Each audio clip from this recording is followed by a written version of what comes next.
Good morning, everyone. My name is Hezri Adnan. I am the Executive Director of the Malaysian Institute of Economic Research, or fondly known as MIER. I would like to thank the audience today for making time to join us in this, the first edition of the MIER Economic Chat. It is a MIER webinar series to discuss key economic issues and policies that Malaysia is facing.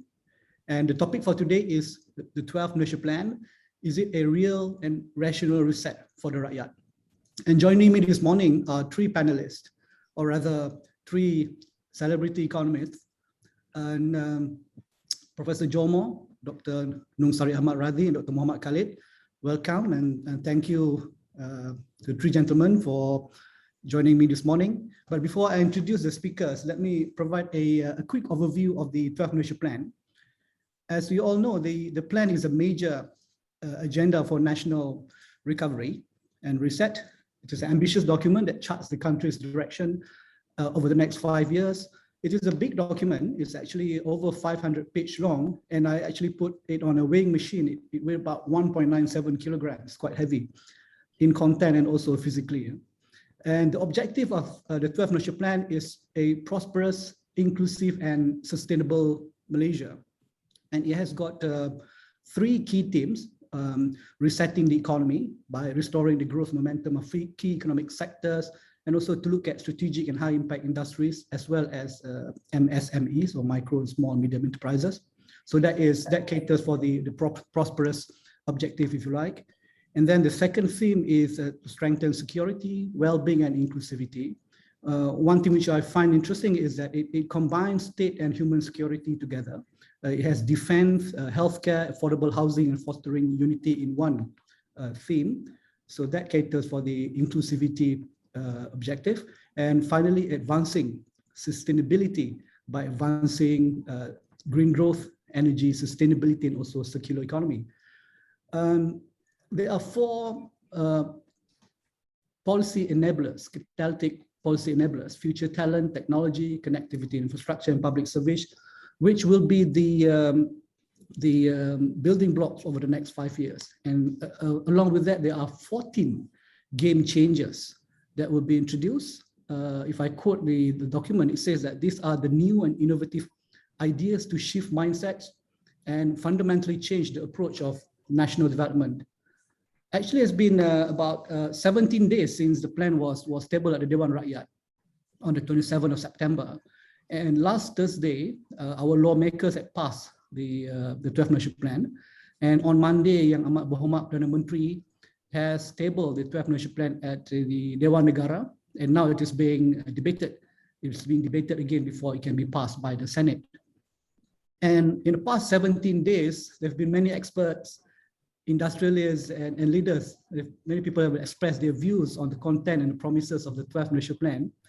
Of course, the perspectives, there are many perspectives, and they vary a lot depending on whether one sees the 12th Malaysia Plan as a glass half full or glass half empty. And some say that it is a very comprehensive plan, being a thick document. It cuts across all sectors, but because it caters everything for everyone, yes, everything for everyone, it seems also as a wish list, and because it caters to too many constituents. So that's one criticism of the plan by other pundits. And then the others comment on the target, saying that the GDP growth of 5.5% is anywhere from 4.5 to 5.5% per annum is not realistic given what's happening out there, internationally and also domestically.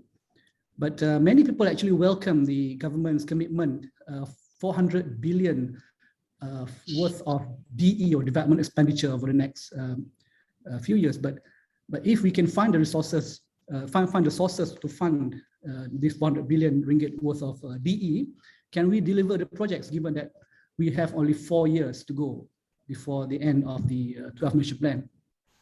So, ladies and gentlemen, we've heard many views, but let us today hear the views from our three eminent panelists today. In fact, there's no need for introduction because all panelists are very well known, but I will introduce them nevertheless.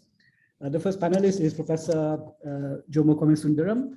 He is now the research advisor at Khazanah Research Institute. He was the United Nations Assistant Secretary General for Economic Development, And then after that, he served the Food and Agriculture Organization as its Assistant Director General for Economic and Social Development. And he's had an illustrious career academically and has won the 2007 Leontief Prize for advancing the frontiers of economic thought. And I can go on and on. He's got an excellent pedigree, trained in Harvard and taught at top-notch universities all across the world. And then our second speaker is Dr. Nungsari Ahmad Radi, who's taking the call from Penang. In fact, all panelists are Penangites, as so happen. It's not planned that way. And Dr. Nungsari was trained in Purdue University, and he's had a very rounded and grounded career, spanning 30 years of career spanning academia, corporate advisory, economic research, and he was also a member of parliament for Balik Pulau at once. So these are our two panelists, and last but not least is the Dr. Muhammad Khalid, who rose to fame with his book, The Color of Inequality, a few years ago. And he was actually trained in Sciences Po, spelled as Sciences Po, but I think the French is Sciences Po. And not many people know that he started his career in stockbroking. And then he has also served as the economic advisor to the 7th Prime Minister, and currently a member of the MIER Board of Trustees. So as a kind of brief introduction of three eminent panelists, and to kickstart the conversation today, I would like to get Dr. Nungsari to begin our conversation today. Dr. Nungsari, the title of our conversation is 12 MP, a real and rational reset for the Rakyat. It has so many goodies for everyone. What are your favorite items in the 12 measure plan? If you can sum it up in 3 minutes. Over to you, Dr. Nungsari. Thank you for having me as well. I think as the government operating budget has increased over the years, over the last 20 years especially, and fiscal space by way of development expenditure, public investments have gradually shrunk.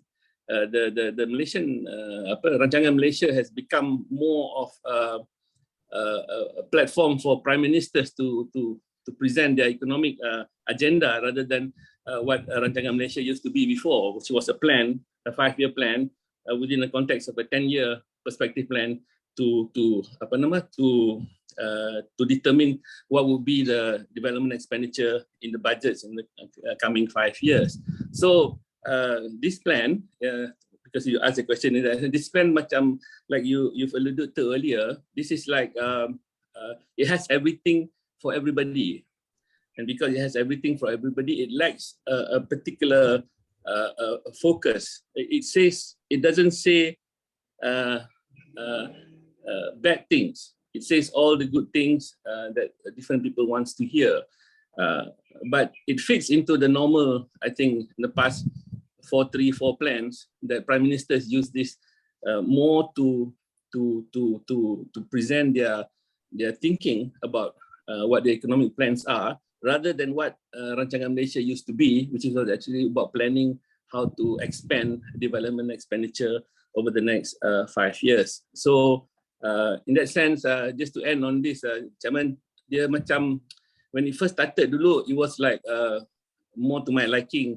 Say in 1970, it was more like double espresso lah, if it was a coffee.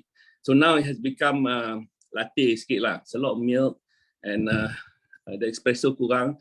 And nowadays they just jadi because so many people get involved in doing it rather than EPU and just the treasury. Dia dah jadi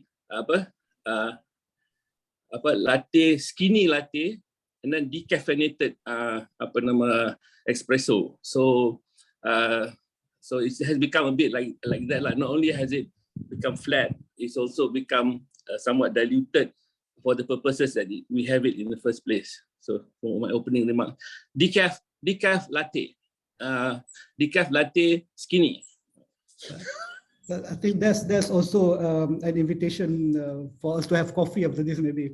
Thank you, Dr. Nungsari, for that overview. So it's now latte as opposed to an espresso shot.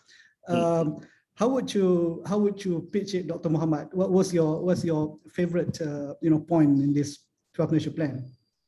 No, when you look at the objective, you cannot argue against it. The objective is prosperous, inclusive, and sustainable. You cannot argue. And one thing that I like about this plan is on the inclusiveness. I think that matters towards the long-term development of a country. And this, on terms of inclusiveness, this 12 Malaysian plan departs slightly from 11 Malaysian plan because you want to focus on the reducing regional disparity.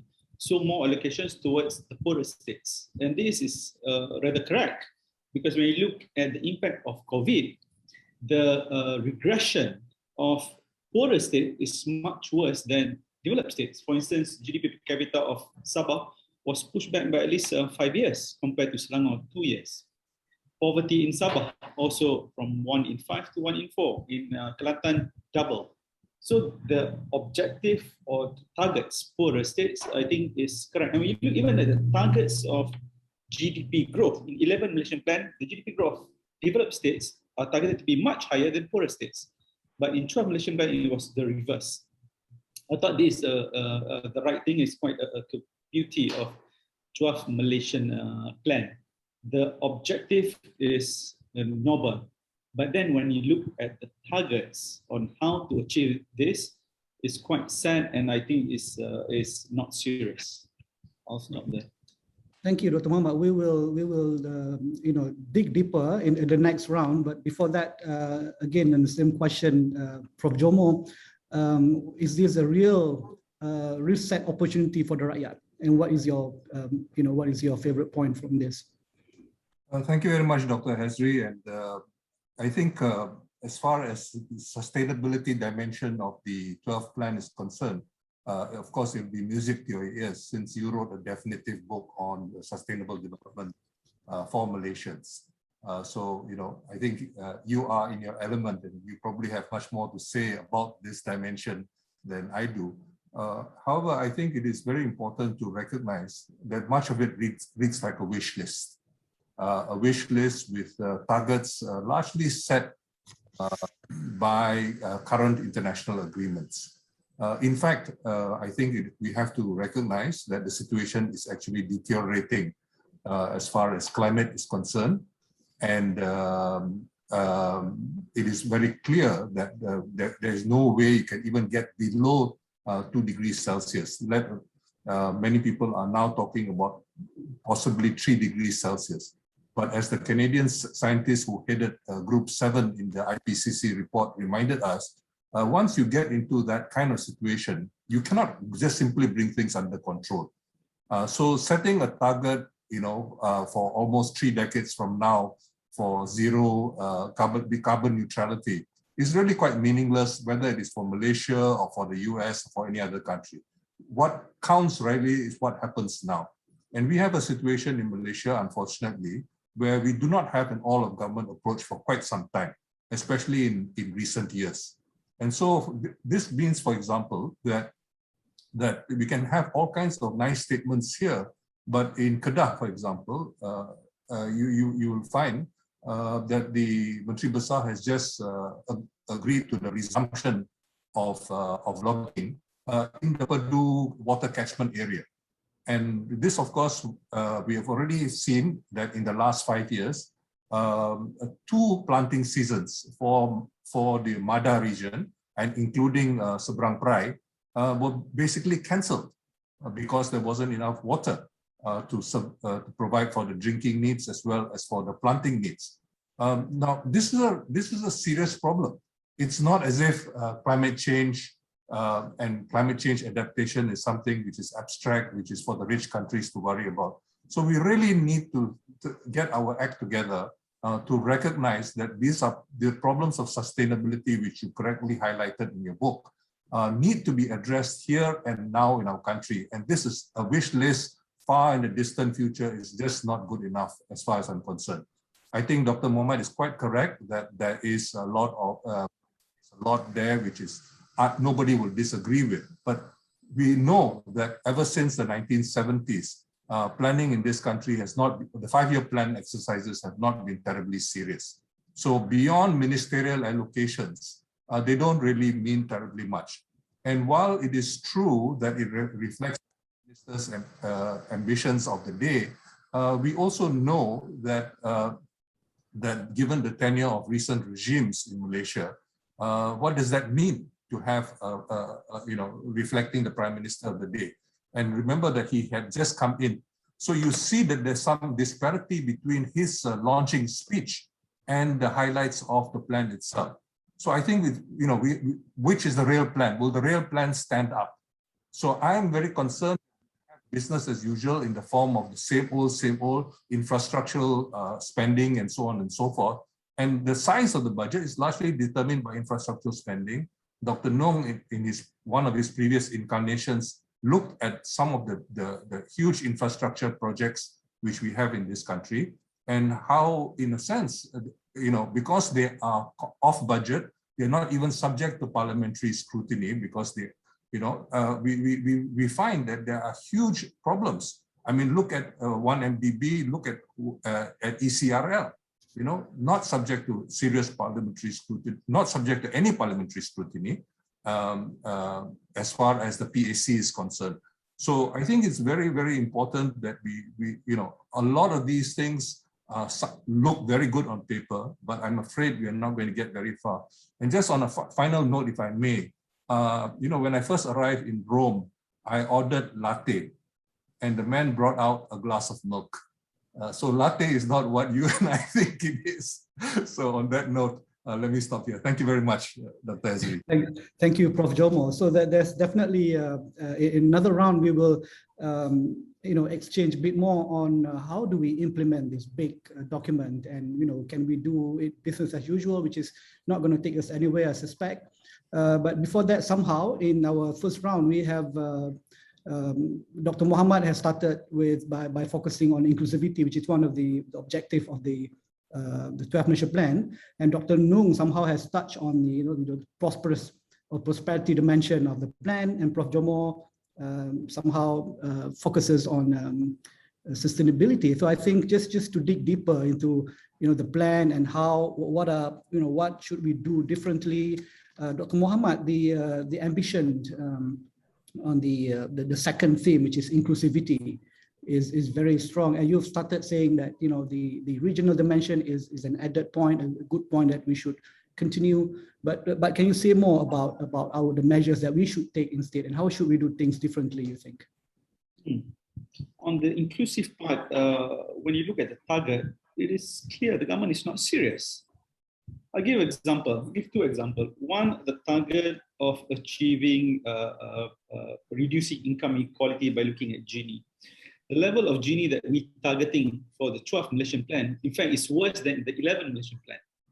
In fact, it's higher than 11th Malaysian Plan. It's higher than shared prosperity vision, much higher than compared to countries that are relatively that manage to reduce the gap. Nordic, for instance. So our target is not serious. In fact, it's worse, like I said, worse than 11th Malaysian Plan. And number two, you look at the income share that's going to be accrued to the B40. By 2025, let's say, the cake we have, the growth of the cake is like $100. Currently, $16 from $100, $16 currently goes to B40. By the end of 12th Malaysian Plan, it would increase by 7 kupang, 70 cents, from 16 ringgit to 16.70. Previous plan, there's a talk, the indicator of to reach at least at 20 ringgit. So the growth should be higher towards B40. So despite that, we're saying that it's going to be better, it's going to be more inclusive, but our targets towards the overall inequality, in particular towards the poor, in particular, is very minute. It's not serious and not be effective to reduce the gap. So while aspirations is good, the target is extremely poor. That is in the short term, but in the long run towards inclusiveness, you need a few things. Fiscal policy matters, and we don't hear deep discussion in the plan about how do you use fiscal policies towards inclusiveness or education, on child malnutrition, on social protection, for instance. And these are immediate urgent things because of COVID. Even social protection, Prof. Jomo and my former colleagues, Hawati, wrote an excellent report that published a couple of weeks ago on this. Because of our irresponsible policy of allowing withdrawal from EPF, in the very near future, 80% of Malaysians are gonna grow old poor. And in this report are not addressing that. This is because our own wrongdoings. I think it's very irresponsible policy. But because of our own wrongdoing, we're not addressing this. This is immediate, I would say, urgent needs of the country. How do you ensure that when people retire, they can retire with pride, with dignity, and not poor? Even another issue on child malnutrition. Prof. Jomo also has spoke extensively on this. We have a serious issue. I would call it a national crisis, and yet it's not addressed enough. And these two are matters for long-term social mobility, long-term sustainable economic development. And without this, without inclusiveness, without sustainability, that everybody benefit, you will not have political and social stability, and that is bad for economic growth and bad for everyone. So this is not good enough to reset the economy. Is that what you're saying? Not at all. It's business as usual. Mm-hmm.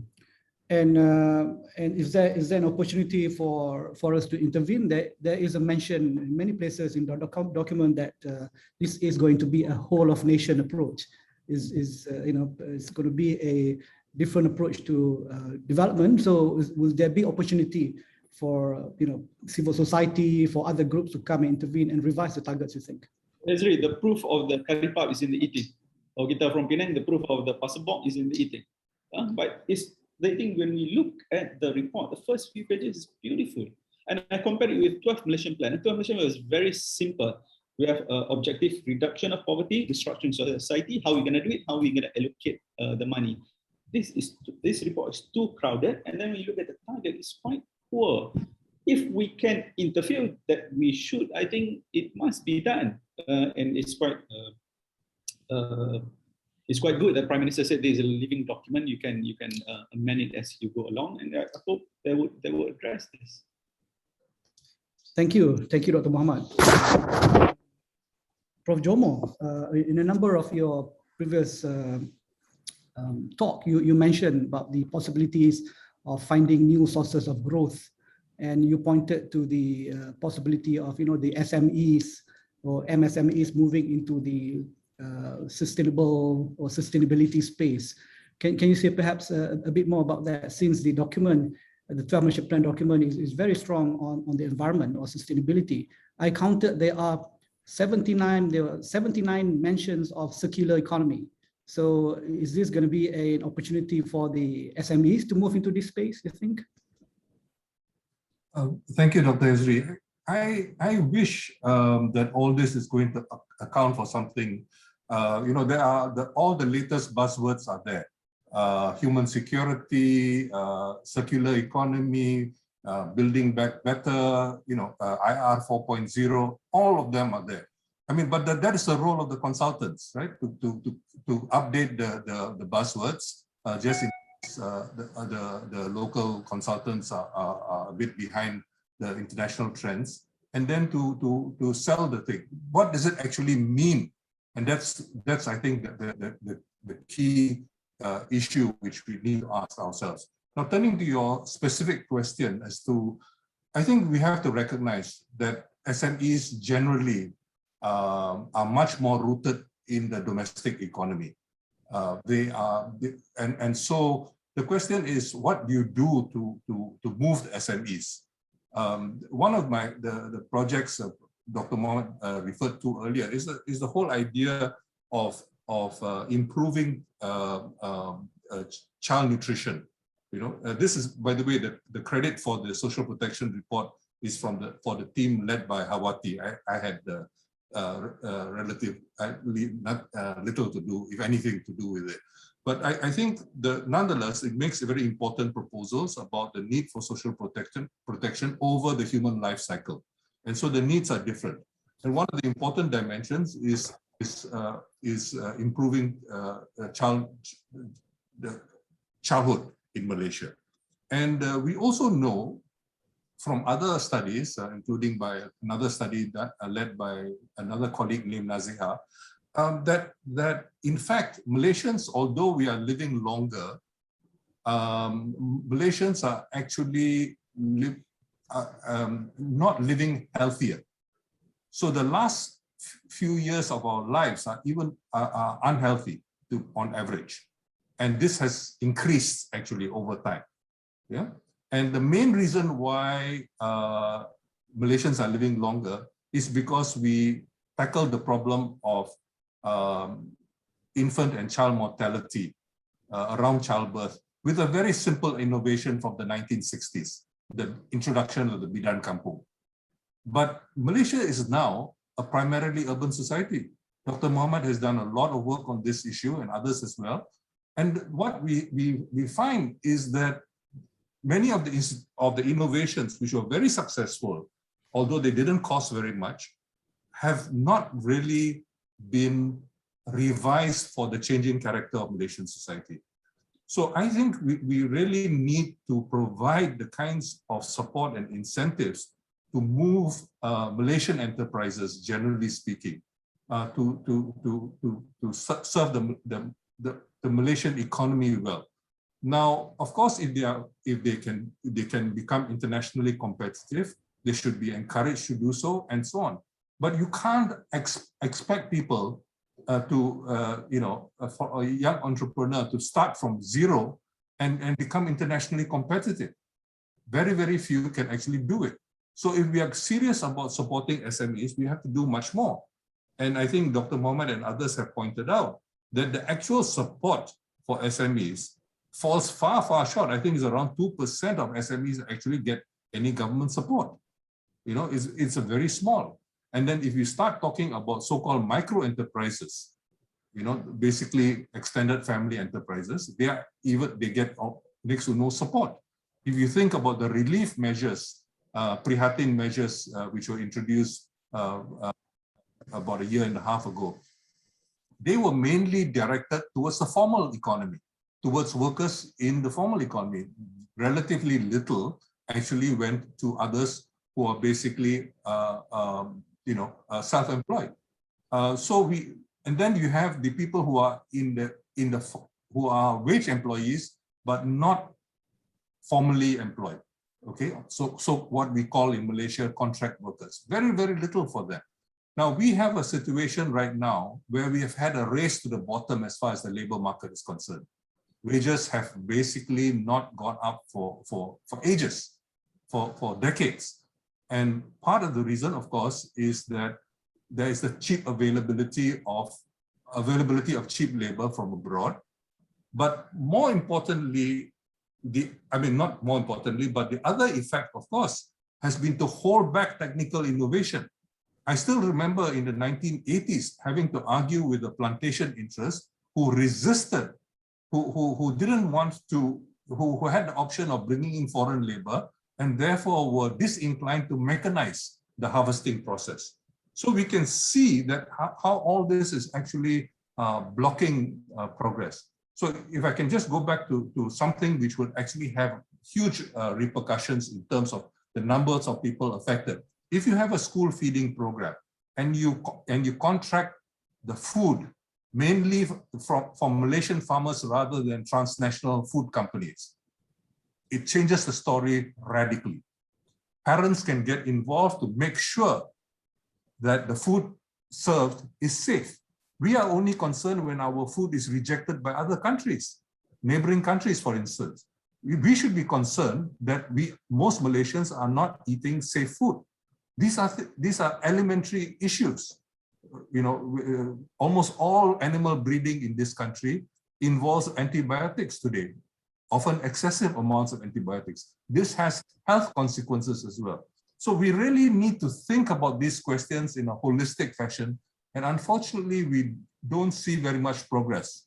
You know, so all the buzzwords are there, undoubtedly, but what this actually means in terms of meaningful reforms and changes, that's why I reject the slogan of building back better. We really need to build forward better. We really need a reform process as part of the process of looking forward. And unfortunately, there's not enough. to be fair to the current regime, the Prime Minister, I mean, he had just barely come in for a few days, a few weeks before. And so we cannot expect the whole plan to be regulated. But I think we really need to recognize that this is an indication of what the direction we want to go in, and give much more meat, much more significance to what we mean by having a circular economy, for instance, having a greener economy, etc., etc.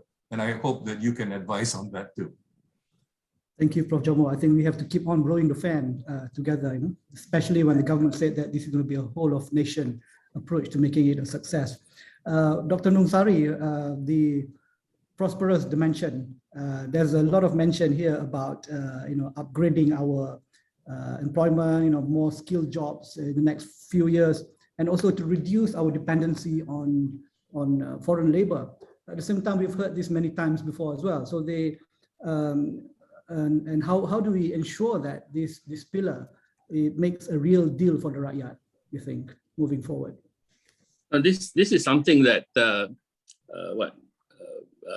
Mayudin didn't have a chance to do it, but Najib and even Pak Lah were looking for, after even late Mahathir, the first round was looking for new sources of growth. But what we have seen, actually over the last 20 years, we've seen a couple of things. Actually, we've seen that income growth and productivity growth has not been keeping up, and levels of investment overall, the contribution of investments to the economy has actually been declining. So, so the productive capacity of the economy to generate growth and generate the right kinds of growth that generate the right kinds of jobs have also been on the decline. And we can see that. We can see that when DOS did the study on purchasing power, we saw that actually last 20 years, purchasing power declined by about 17%. And we saw how fragile even the income at the household levels were, 2019 to 2020, when DOS did the 1 year review, while the economy contracted by 5.6% in 2020, median household income contracted by 11%. So we have a production structure issue, and to me, and wages issue as well. To me, the targets that have been defined here, okay. I'll take one, for example, that's relevant to this discussion. Actually, the labor productivity growth is targeted to grow from 1.1% in the last plan to 3.6%. And that is like real bonkers, because that's like 3 times. Now, what does that say? Now, in order to increase labor productivity, you need to increase. In the old days, when Jomo was a lot younger and I was even younger than him, we talk about gross fixed capital formation, as a measure of productive capacity of the economy. We talked about incremental capital output ratio. So what is important is actually how do you, at the end of it, is how do you get investments to come in to invest in new growth and to add new productive capacities, and therefore changes the relationship between labor and capital to the point that that ratio generates the right sort of productivity and therefore the right sort of wages. But that is, to me, is the crux of this thing. So the question that needs to be answered, if I were to propose in the PM kata and through MIER, this is a living document, I think one of the theme is just to say, how do we, one theme is how to double income, for example. The other theme is how to increase investment. So this is where my latte tadi tu. See, dulu, before 1998, what we could see when we do time series studies, we could see that public investments actually was a leading indicator of private investment. There was a strong collinearity between public investment and private investment, because the documents pertaining to public investments were thought through carefully. There were interlinkages, sectoral interlinkages, input output table, apa benda semua ni. And the public investment led to public investments. Because to me, the real issue of jobs, of income, is about investments. So what is not clear here, what should be refined further, is actually what do you do to increase investments, to increase contribution of investments to GDP, and therefore to change the relationship between the capital labor ratio, and therefore address the issue of wages and the types of things to happen. I think, to me, I mean, I'll say this again, just to be in it, so that get the chairman in trouble. You see, the Bumi agenda that they put in at the end of it, I think, these are the kinds of dampeners to investor confidence, actually. I mean, I'm a Bumi, so I benefited from all the Bumi agenda, but to say the sort of things that they say is actually doesn't really imbue confidence on the side of investors that we are game on in terms of trying to create new growth opportunities. So I think, just to conclude, actually, if we want to talk about wages, we have to talk about unemployment, we have to talk about growth. To talk about growth, we have to talk about investments, and we have to talk about income. But in the end of it, it's all about investment and how to create a better link when we had before between public investment and private investment. That's not forthcoming over the last 20 years. Thank you, Dr. Nungsari. We're supposed to take questions at the end of the webinar, but there is one question from because we're also streamlining live on Facebook as well. There is this question, maybe, I don't know whether Prof. Jomo or Dr. Nungsari. It says that at the end of 2020, the number of SMEs is estimated at almost 12 million, equivalent to about 97.2% of the total number of enterprises. And then in the latest statement, the PM said that most SMEs are still less competitive and need to be re-empowered after being affected by the pandemic. He's asking for comment. I think if any one of the panelists can respond quickly before we move into the next round. Dr. Nungsari, maybe? Prof. Jomo? Dr. Mohamad seems to be... Dr. Mohamad, maybe? Yeah, I can. SME needs to be empowered. Of course, you need to be empowered. Because let me try to be as frank and honest as possible in order to be useful to this discussion. We did not help them enough. If you look out of 1 million SMEs, and you split bantuan from Tekun or working capital, BSN, it's not even 3% of the entire SME negara. Even you push further, if an SME ada pesan pekerja, government give bantuan subsidy, wage subsidy. Every month, the total wages that being paid by firms, including the SMEs, majority of firms in Malaysia are SMEs, is about 25 billion. And the government allocate, on average, 1 billion in wage subsidy. That's 4%, meaning my wage cost is 100 ringgit, government give me 4 ringgit. How am I going to survive? I'm not going to survive. You look at Singapore, they give up to 75%. In UK, up to 75%, 80%. We're not serious.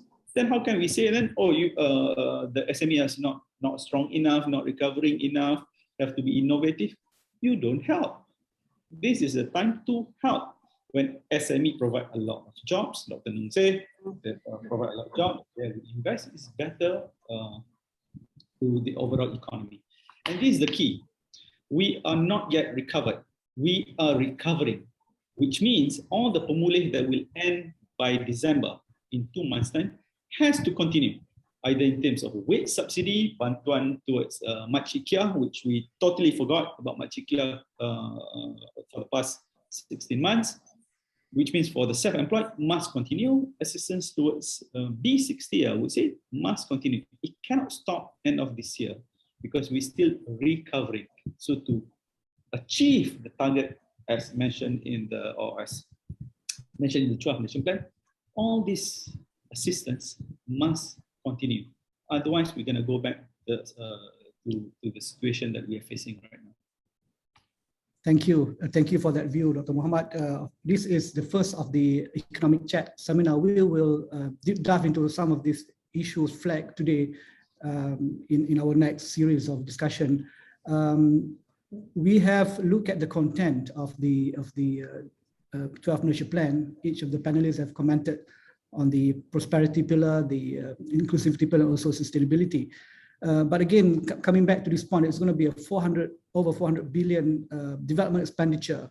And if you in one of the government departments which I'm familiar with, 1 billion DE a year is a challenge to be completed successfully, because there's also capacity issue at the state level, for instance.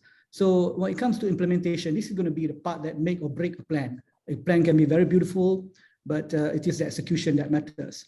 I think Dr. Nungsari has been in government in various incarnations, as Prof. Jomo mentioned. In the past plans, we have experimented with the institutional setup like Pemandu to ensure that silos is broken and government can deliver to the Rakyat in a more can be expedited in terms of the delivery. But for the 12th National Plan, what institutional setup should we design to ensure that in the next 4 years the plan can deliver? Maybe we can start with Dr. Nungsari on this question of implementation.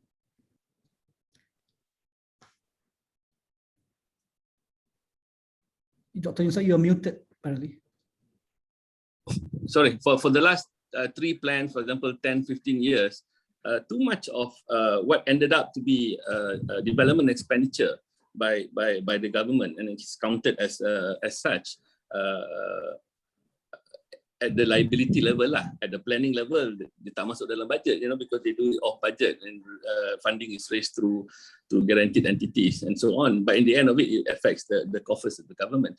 Too much of those things have been driven by private sectors, proposals. Whether it is one of those PPP stuff, whether it's one of those PFI things, and what that has done over 15 years, it has taken away the capacity, institutional capacity of public sector to actually plan and manage and project manage programs. So one of the things that they should do, I think this Prime Minister should do, is actually to go back to basics. Now, it should be government does things because the ministerial structure, department structures and so on, it does things ground up. It should be able to be the party that recognizes the need most where needs interference should be. And that's why we have central agencies like EPU and ICU and also Treasury, because then there is a coordination. That's the whole point of doing Rancangan Malaysia, to have a coordinated view that is supposed to come from the ground up. So that process has been weakened and therefore has been given to the private sector through guises of PPP, PFI, Kuota, apa semua ni, which ended up government juga kena bayar. But at the same time, it diminishes the role and the capabilities of the public sector to actually filter and filter upwards and to determine. So I think another round of whatever Pemandu, ETP, PFI, PPP, I think that's just bull to me. So it should go back. My fear on this is actually this: those are chunky things. ECRL are chunky stuff. These are in the tens of billions. So I'm afraid the 400 billion that you mentioned tadi now spread over 4 years instead of 5. Sekarang kita dah terpendek by 1 year. It is going to be taken up by these humongous projects. So at the simplest thing, we're going to ask, Macam Muhammad cakap, we are still recovering, we still a lot of unemployment. How are these tens of billions every year that we're going to spend on these humongous projects going to help resolve the issue of unemployment or even income generation? So this is where I really hope that the Prime Minister is true to his word, that this is a living document. We need to revise this, because if we don't settle the unemployment issue, which is a short-term issue, medium-term issue, the investment issue, then the crisis is going to be prolonged, not because of COVID, or because of the consequences of COVID that we have not come out of. So I think implementation, such a chairman, has to go back to public sector capabilities. I mean, we have to build it up again. And if we don't spend, tak apa, it's okay. Thank you. Thank you, Dr. Nungsari. So go back to public sector capacity, and we have about 1.7 million workforce in the public sector now. Prof. Jomo, what's your take on implementation? How should we do things differently? I think there are 3 things which Dr. Nungsari said in this last intervention as well as the earlier intervention, which are worth re-emphasizing. One is that what used to be done by the public sector the public sector provided a great deal of leadership to the private sector. If you look at what, Malaysia experienced two high growth periods, one during the 1970s and again from the late 1980s until the Asian financial crisis. In the first case, it's very, very clear. It was the public sector which led, and the private sector followed. Now the evidence all over the world is very clear on this. It is the public sector which leads, the private which follows. It is the domestic which leads, the foreign follows. There are of course a few exceptions here and there, and those also should be recognized. And this, I think, is extremely important for us to recognize. What we have done in the guise of privatization in this country, as following the UK and others, has basically been to privatize profits and socialize risk and costs. And this is basically what PFI and all the other fancy new language of 2-3 decades ago has been about, and what PPPs were about. I mean, just remember, 3 decades ago, the government could easily, through Tenaga, have expanded electricity generation. Instead, for ideological reasons, we privatized a number of PPPs. And what happened with these PPPs? These PPPs made a lot of money going to the bank, but instead of generating generating electricity using diesel, which was the basis for the PPPs 3 decades ago, they generally have switched to coal, and not even clean coal. It is dirty coal with all kinds of adverse consequences.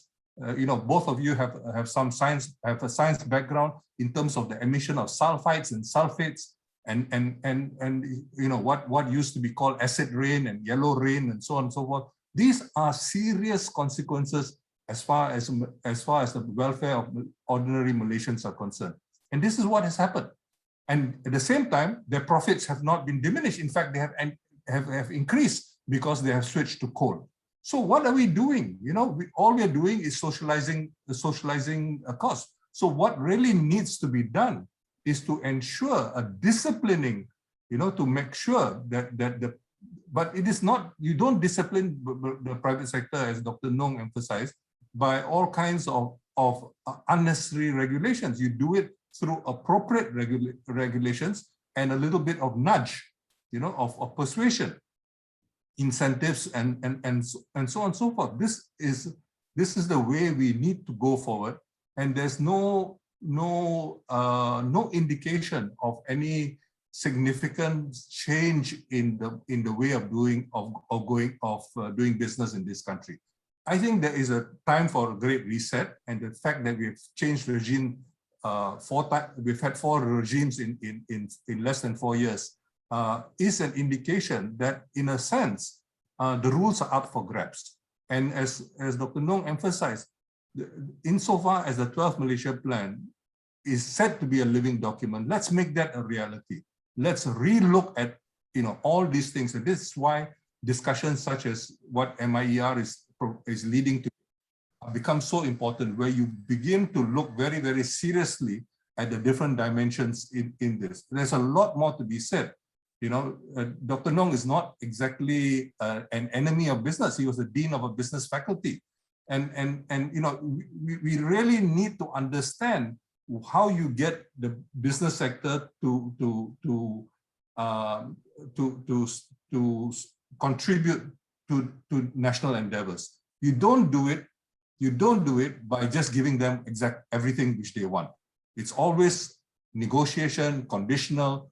You do this and we give you this, but also we avoid this. So all this is very, very important for us going forward, about how we change this relationship in order to have a much more symbiotic relationship. But going back to the earlier question of what do we do as far as SMEs are concerned, unfortunately, many SMEs just want the government to stay out of them, or stay out of their hair.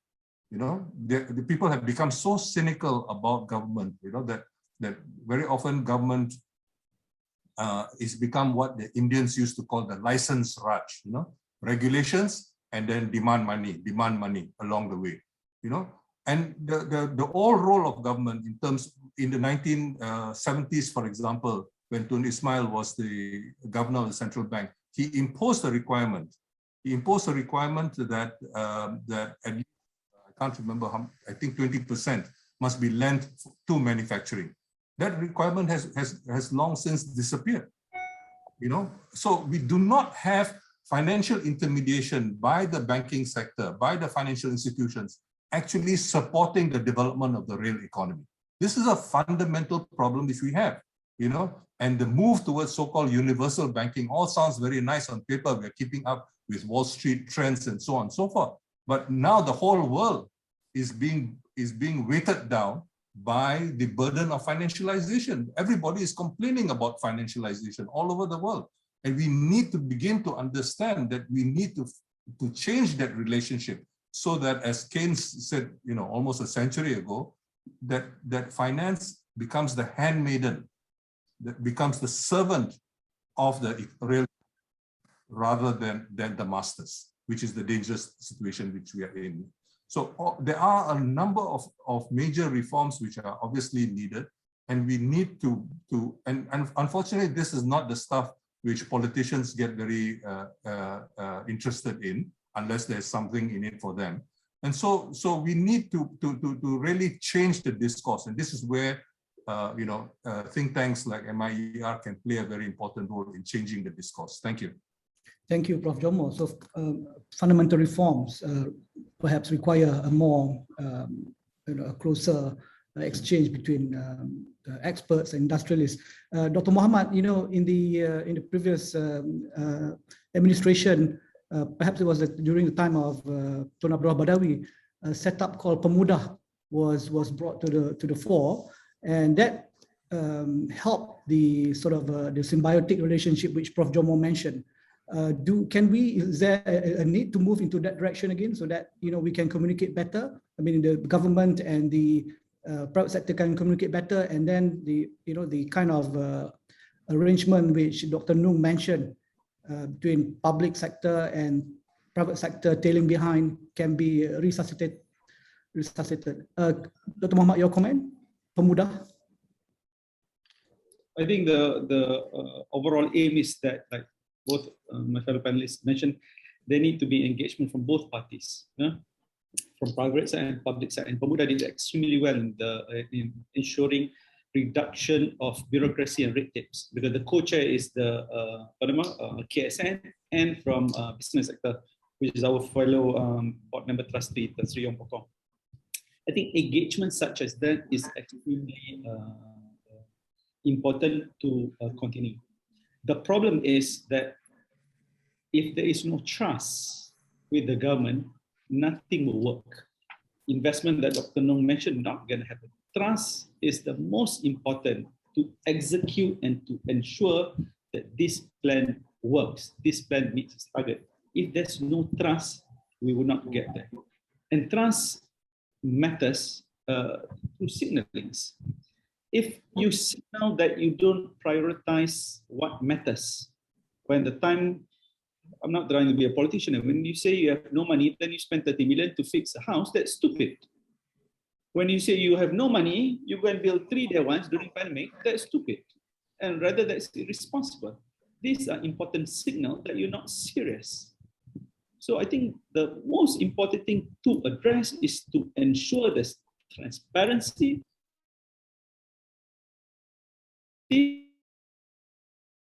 What you do is for the Rakyat. So what you spend, 400 billion, how you spend it, it needs to be clearly shared with the public. How you spend this is all important. Transparency, I think, is the medicine towards from corruptions. I think this is what missing. Thank you, Dr. Muhammad. Thanks all panelists for the round on implementation. What should we do differently? We have, I'm looking at the time now, we're very close to 12 o'clock, but I think we can extend a bit more. there's a long list of questions that point to the interest among the audience on this topic. From my list, there are about 253 participants for this morning's webinar, which is a good number. Dr. Mohammed, since you mentioned earlier about the need to continue a bit more with the support system for the private sector, there is a question on wage subsidy. Should we continue with the wage subsidy, and how much should government subsidize moving forward the next few months? So I think, of course, it has to continue because we're still recovering. MIER did a paper on this. Dr. Ezri, you know this very well, and we calculated how much that needs to be subsidized.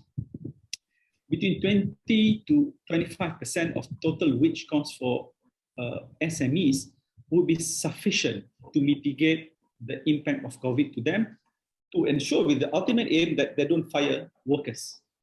If you fire workers, your target towards wage growth, whatever, is out of the window. So the wage subsidy must be meaningful enough. 4% is not meaningful. And you're not going to spend 25 billion because you can minus all the MNC, you can minus government-linked companies that are not affected, plantation companies that are doing super profits. So the cost to the government is manageable, that you can do. And one thing that we have to remember, the money that we spend on wage subsidy is good for the economy. Yeah? They give to you subsidize through wages. What do people do? Low income MPC for consumption is very high. They spend almost all. And our economy, 60% is through private consumption. So wage subsidy as an investment towards generating growth and protecting employment, it is paramount that it should be continued. Thank you, Dr. Mohammed.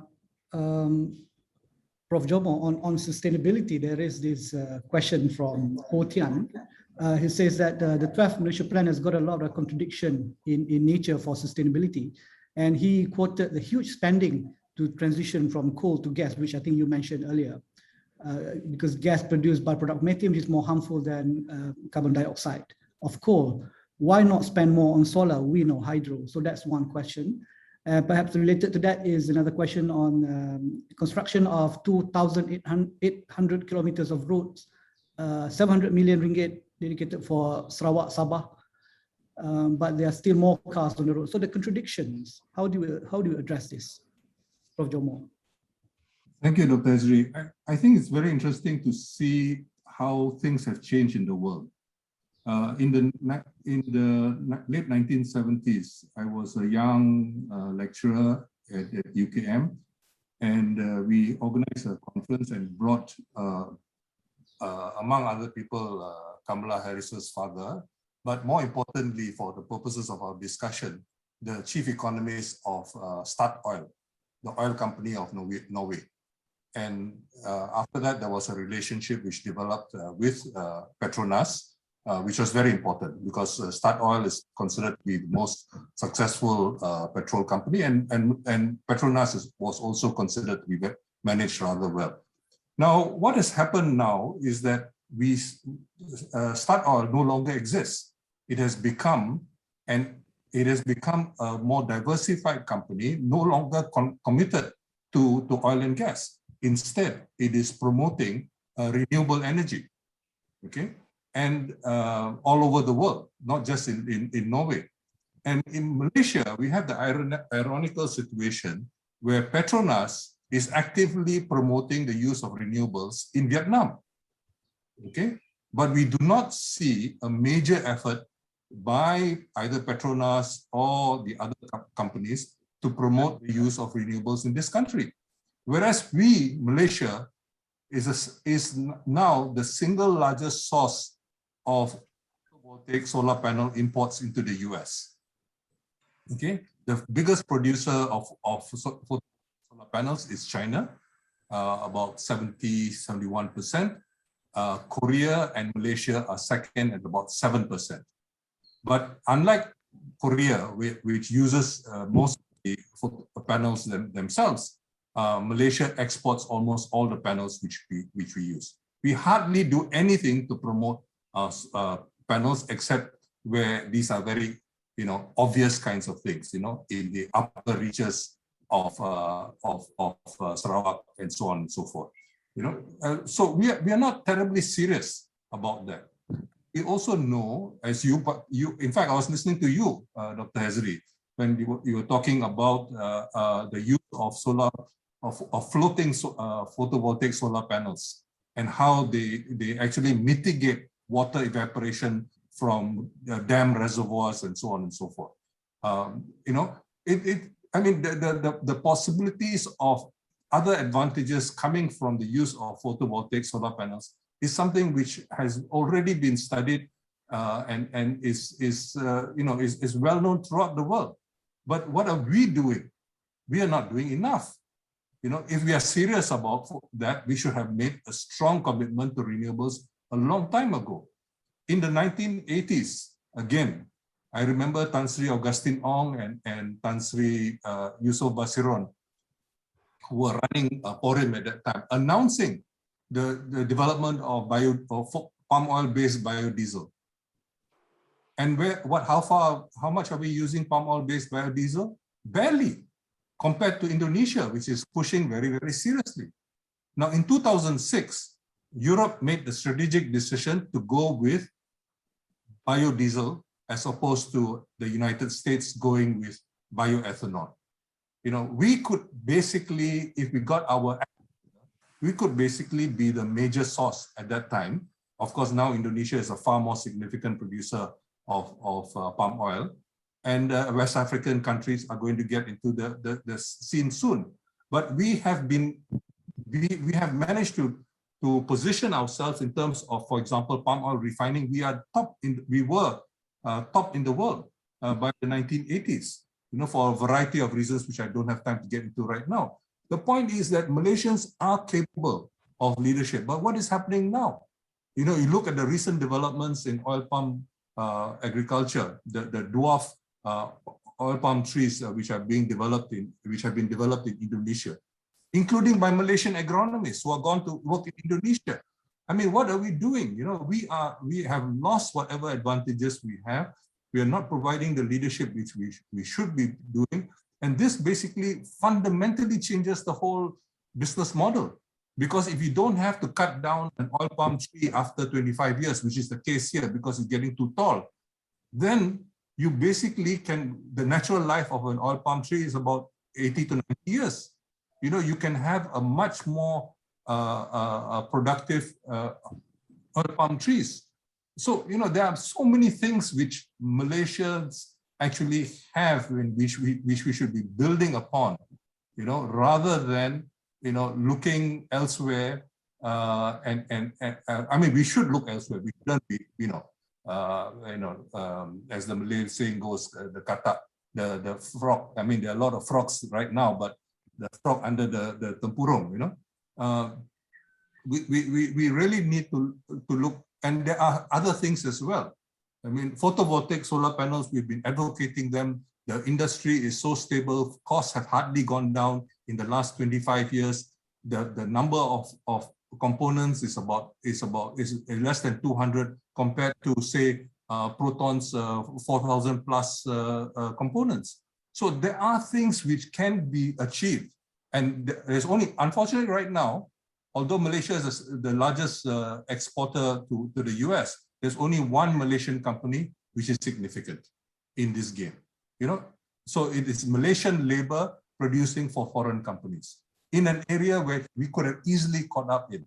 So we have, easily about a couple of thousand engineering firms, largely small and medium engineering firms, which really have not got much support from government. They are in places like Port Klang and Prai and all kinds, and around Penang and a few more around Johor. These are companies which could become, and many of them have already become internationally competitive, but they do not depend on the government. Why is the government not being supportive? And this goes back to Dr. Nong's earlier comment. You see, what has happened along the way that the government is considered to be a hindrance rather than a help in terms of the development of Malaysian manufacturing potential. For that matter, even in services potential. You know, how do we make the accelerate the trend towards services? I mean, look at what has happened under COVID. You know, digitalization has gone further than anybody planned. Okay, you know, or at least certain types of digitalization have gone further than anybody planned. What are we doing to build on that? You know, how are we positioning ourselves to build on that? These are questions which we should be asking, which we should have debates. I'm not qualified. There are people who are far, far more aware of the issues involved. And we really need to have those kinds of national conversations if we are going to catch up and progress. Thank you. Thank you, Prof. Jomo. Dr. Nungsari, there is a question from our Facebook platform on the fiscal side of things. Could panel touch on the debate about government debt? Do we now forego our long-term plan of reducing national debt and annual budget deficit that we want to increase the shilling of debt now? Dr. Nungsari, what's your take? Thank you. Thank you. Somebody was, I was reading the question, somebody was saying, how are we going to pay for all this? Well, if we allocated 400 billion, the whole 400 billion will have to be borrowed, because that was my earlier point, isn't it?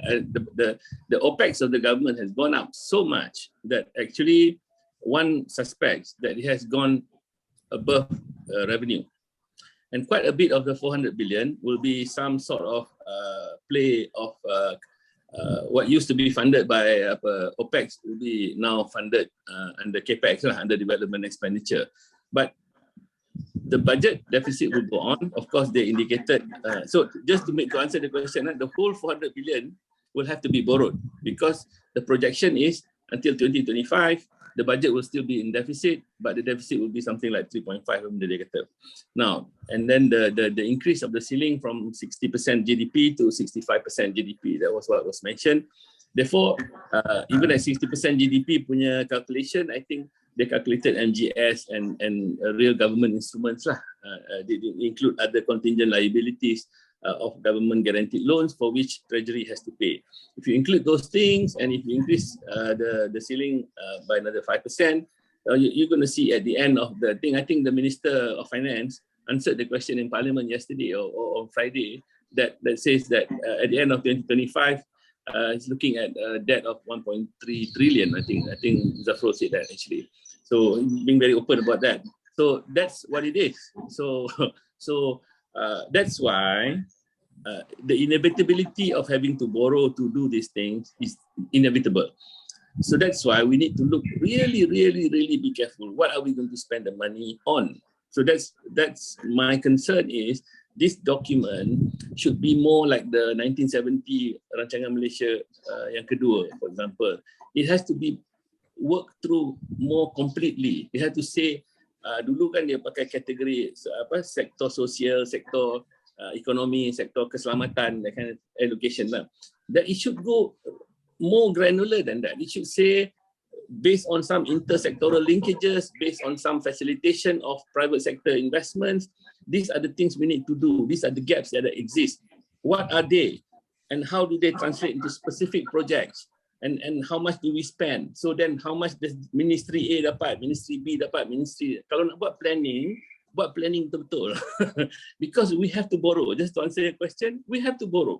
There is no question we have to borrow. But while we are borrowing and we are incurring debt for future generations of Malaysia in like 20, 30 years, 40 years, we have to make sure that we are spending the money to generate growth. Now, I mean, the whole Pakiti punya thesis on debt and so on was to say, you know, if you reverse the thing now, right? If you can generate growth, G is greater than interest rate, return on capital, while the capital is still abundance right now. Maknanya you borrow sekarang at lower rates to create higher growth tomorrow, then you're okay. But you have to be sure that you're spending the money on real things that generate real growth, and while at the same time addressing the short-term issues of unemployment, of inequality, and so on. But bottom line, Chairman, we have to borrow. Unfortunately, we have to borrow. And that's the plan. Dr. Muhammad, you want to rejoin to that? No, I mean, yeah, we have to borrow, but we haven't exhausted the revenue source. Prof. Jomo mentioned earlier, which we I think all agree on, the windfall tax. You can collect a couple of billions there. Then the second one is, which we did before. We did a beauty contest for the spectrum. Yeah. I think in 2016, we collected 7 billion. For 5G, we tak tahu kepala otak mangkuk ayun mana agak. Kata, oh tak payah. 17 billion. You pinjam lah 15 billion. Thailand auctioned the 5G, collected 12 billion. We can collect almost the same amount. Instead of collect money, let telcos, which majority of the telco owns by Malaysia, or through the government, through Khazanah or ETFPNB, whatever, kita tak payah. We create another telco companies and we're gonna borrow 15 billion to build the infra. Macam mana punya pemikiran orang kata memang mangkuk hayun. This, when you don't have money, you try to maximize your revenue. And these are the two easy things that can be done. It can mitigate some of your expenses. Kalau tadi kata tak ada bagi duit subsidi ke, tak ada duit bagi orang miskin, you can collect from here. Tapi tak payah. Kita buat our own telco companies. Pinjam duit. Pinjam duit. Where's the thinking in behind this? So it need to be re-looked at. If, like what the panelists said, stop this 12 Malaysian plan, let's sit down again. How are we going to finance this? What should be done? What are the immediate terms, short term, long term? Thank you, Dr. Muhammad. Can I come in on this, please? Prof. Jomo, please, shortly. Yeah, yes. briefly. Yeah, I think it's a very important issue. I quite agree with what my colleagues have just said. But let me say two things in addition. I think the best time to actually raise tax rates is now, because it won't pinch. Okay, because most companies, except for a small few who should be taxed, windfall tax and so on, most companies are now not making money, are not making big money. Okay, and so they don't feel the tax rates. The tax rates need to be introduced right now. And there's another compelling reason. The world tax regime is changing. Janet Yellen, Treasury Secretary of Joe Biden, has already announced global corporate income tax. So if you give a tax break to companies, it's nothing. You basically, they still have to pay the tax, except they'll pay to somebody else. So what's the point of giving them a tax break, right? So you really need to think our tax strategy overall. And right now we have this very curious situation, small country, so many tax authorities. We have the Lembaga Hasil Dalam Negeri, we have the customs has its own tax authority, which and so on and so forth. You know, we should have an integrated tax authority, which much more spine and much more capacity.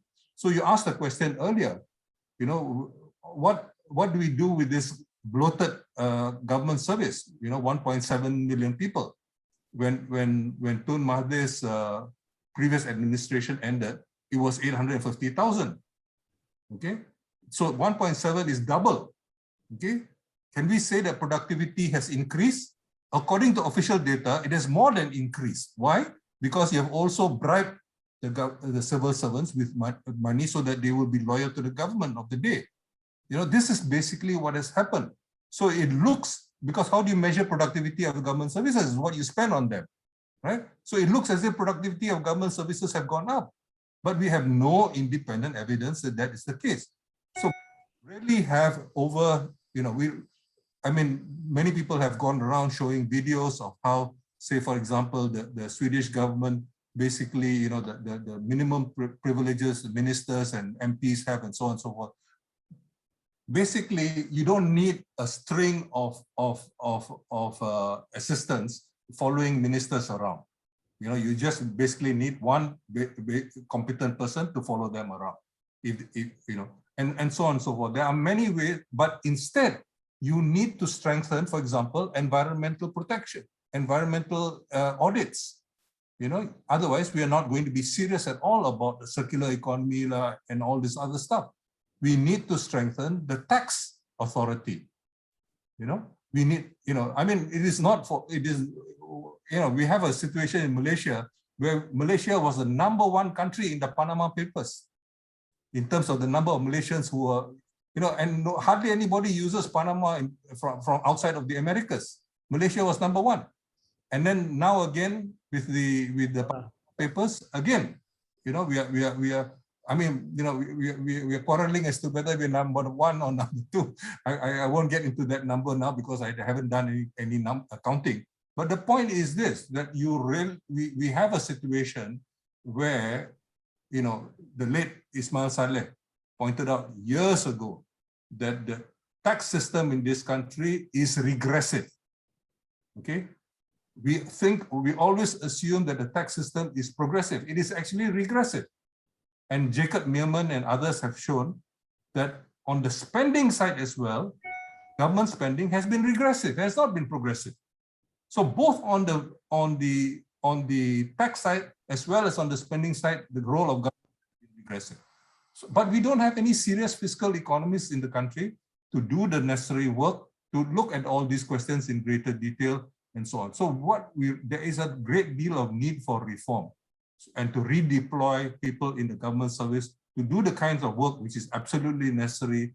For example, environmental, other kinds of things which are absolutely necessary, and pull out a lot of the people who are now basically being deployed, very often insulting their intelligence. These are probably highly trained, well-trained people, and they're being deployed to do all kinds of things which are not befitting of what they should be doing.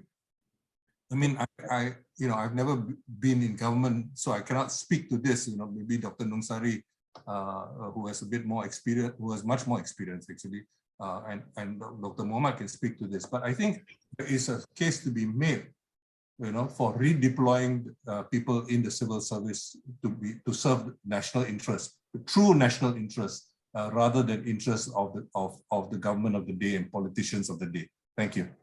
Thank you, Prof. Jomo. You're spot on. There's not enough discussion on, and Dr. Nungsari as well, there's not enough discussion on the fiscal reform needed for the country.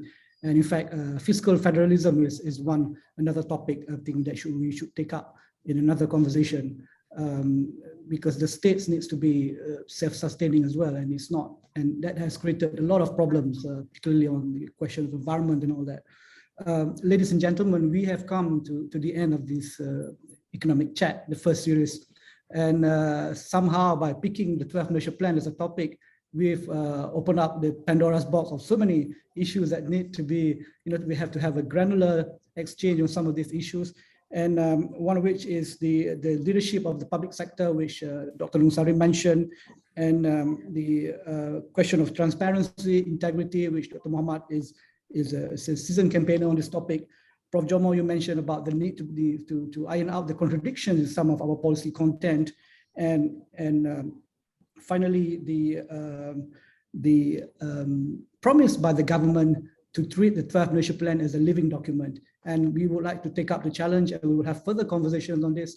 And we will then, based on this series of exchange, we will submit papers to the government on what are the key items that need to be looked at in a more granular manner. If this is a formal forum, I would invite everyone to give a big hand to all the excellent panelists for their thought-provoking ideas. But since this is virtual, I think we can just put our hands on the heart and say that thank you to the three excellent panelists, Dr. Mohamad, Prof. Jomo, and Dr. Nungsari. And we hope to meet everyone again. Thank you all the audience. And the next meeting, the next webinar will be on the budget, which we will be making the announcement later. Thank you once again, and I hope to see you in the next round of the webinar. Thank you to the chair. Thank you. Thank you, Chair. And my big hand. Thank you. Thank you. And thank you to the audience.